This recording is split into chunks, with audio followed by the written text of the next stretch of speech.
Un tournant blindé pour le Burkina Faso. Le Burkina Faso entre dans une nouvelle ère militaire sous la direction du capitaine Ibrahim Traoré.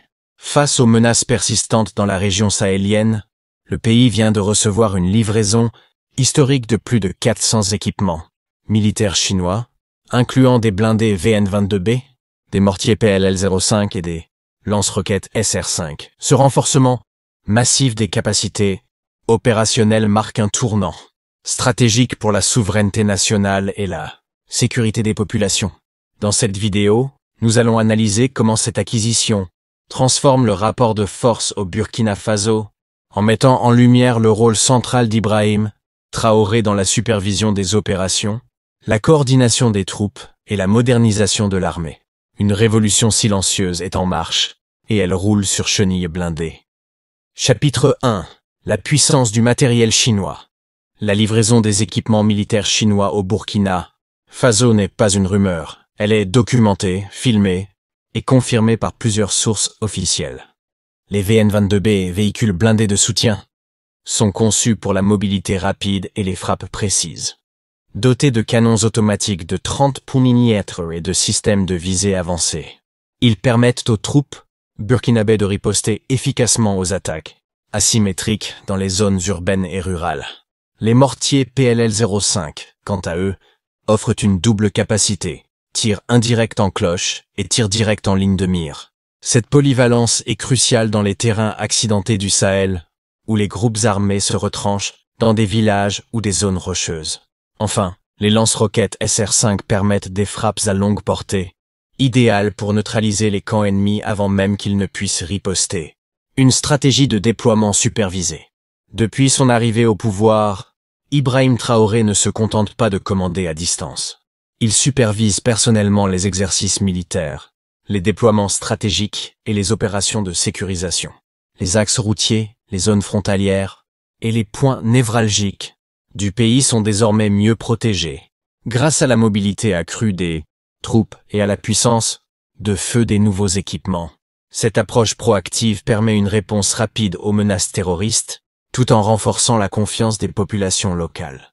Les communautés sont intégrées dans le dispositif sécuritaire, favorisant une coopération civilo-militaire qui stabilise les régions autrefois abandonnées. Le leadership de Traoré s'impose comme un modèle de coordination, tactique et de vision stratégique. Formation, maintenance et autonomie. L'efficacité d'une armée ne repose pas uniquement sur l'équipement, mais aussi sur la capacité à l'entretenir et à le maîtriser. Conscient de cela, Ibrahim Traoré a mis en place un plan rigoureux de formation des soldats, en partenariat avec des techniciens chinois.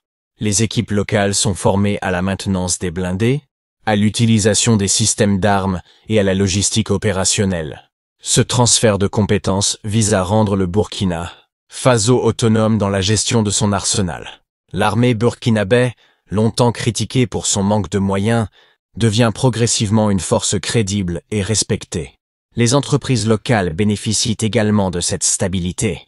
Dans cette dynamique, le gouvernement a inauguré une nouvelle académie militaire, conçue pour former une élite stratégique capable de répondre aux défis sécuritaires du Sahel. Cette institution, rattachée au ministère de la Défense, dispense des enseignements en géopolitique, en gestion de crise et en commandement tactique. Elle marque une rupture avec la dépendance aux formations étrangères et renforce la souveraineté nationale en matière de défense. Parallèlement, le ministère de la Défense a restructuré ses centres de formation existants, notamment le groupement d'instruction des forces armées, actif depuis 1904. Centre joue un rôle clé dans la professionnalisation des troupes, en intégrant des modules sur la cyberdéfense, la guerre asymétrique et la coordination interarmée. Cette approche holistique permet de préparer les soldats à des menaces hybrides et complexes.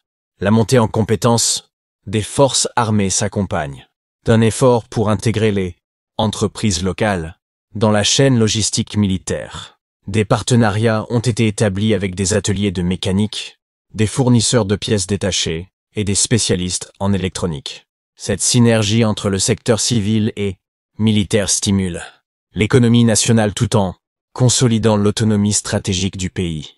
Cette transformation militaire s'inscrit dans une vision plus L'arche de résilience nationale. En renforçant ses capacités internes, le Burkina Faso envoie un message clair à ses partenaires et à ses adversaires.